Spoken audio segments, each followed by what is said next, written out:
Mesdames et messieurs, nous voici au terme des travaux, après 2 semaines bien remplies, où chacun de nous, dans un climat pluridisciplinaire, a pu échanger dans un cadre convivial sur tous les aspects essentiels pour le bon fonctionnement de nos laboratoires en Afrique, incluant le meilleur modèle d'intégration et de passage à l'échelle des POC.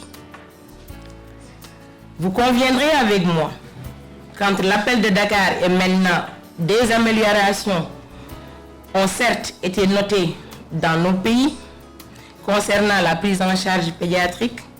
Ceci est encourageant, mais reste encore très insuffisant. Nul besoin de rappeler que notre région nécessite un accompagnement en matière de biologie. Et sur la base de ces constats, avec les chiffres que ce projet a vu le jour, l'objectif de ce projet, c'est d'améliorer les indicateurs. Je ne vais pas revenir sur les chiffres qui viennent d'être présentés de façon élogieuse par le professeur Fabien. On parle d'innovation. La première innovation, c'est le format de cet atelier. Cet atelier, il est innovant. Atelier, on peut dire, à plusieurs phases.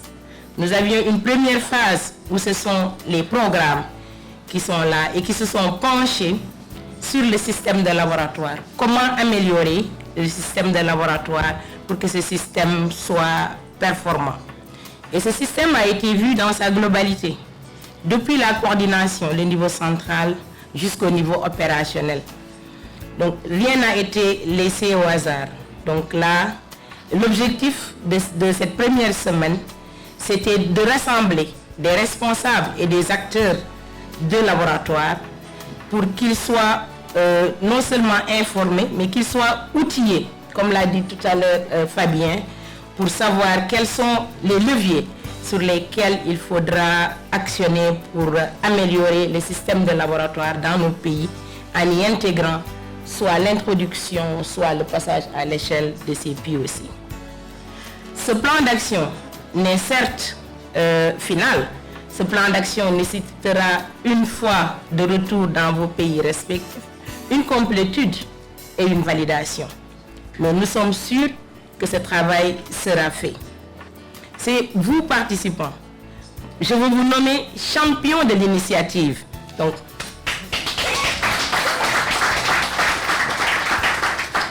vous êtes nos champions.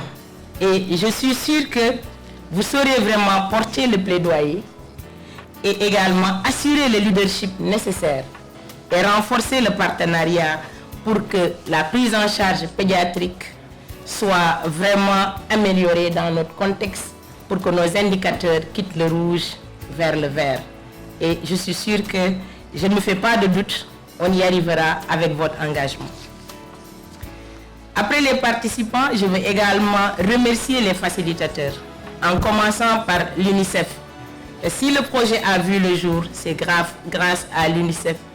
Et une mention spéciale à une personne particulière, je veux nommer le docteur Landry Sagué. Également remercier EGPAF, l'OMS, l'ONUSIDA et tous les membres de l'IRSF pour leur support et leur accompagnement sans faille. On a remarqué durant ces 2 semaines un coaching rapproché. Bravo aux différents mentors qui ont pu nous donner les résultats qui viennent d'être présentés par le docteur Fabien. Et je suis très optimiste. La présence de l'ensemble des partenaires dans cette salle, je suis sûre que facilitera l'accélération et l'appui nécessaire dont chacun de nos pays aura besoin pour une mise en œuvre efficiente et optimale de ces POC dans notre système de laboratoire en vue d'améliorer la prise en charge pédiatrique. Je vais terminer mon propos en vous disant ces 2 semaines d'intenses réflexions ont permis d'être rassurés. Rassurés en quoi? Par rapport à une appropriation de ce projet et par rapport à une intégration de ce projet dans ce que nous faisons et une gestion optimale qui nous permettra d'atteindre le bond escompté en 2021. Je peux vous rassurer, Madame la directrice régionale, que IRESSEF, avec le professeur Mboup et toute son équipe, s'engagera à fournir l'appui nécessaire pour une mise en œuvre effective et efficiente du projet. Et nous sommes convaincus que toutes les parties gouvernementales des États membres du projet ici présentes feront de même. C'est sur cette assurance que je vais terminer mon propos, mais juste en rappelant que nous sommes une famille. Nous devons travailler ensemble pour l'atteinte de ces objectifs. Nos enfants n'ont rien fait, il ne faut pas qu'ils soient atteints de VIH-Sida. Donc l'objectif zéro VIH, une génération sans Sida doit être vraiment notre objectif à nous tous et nous devons tout faire pour l'atteindre. Je vous souhaite à tous un bon retour dans vos foyers respectifs. Je vous remercie.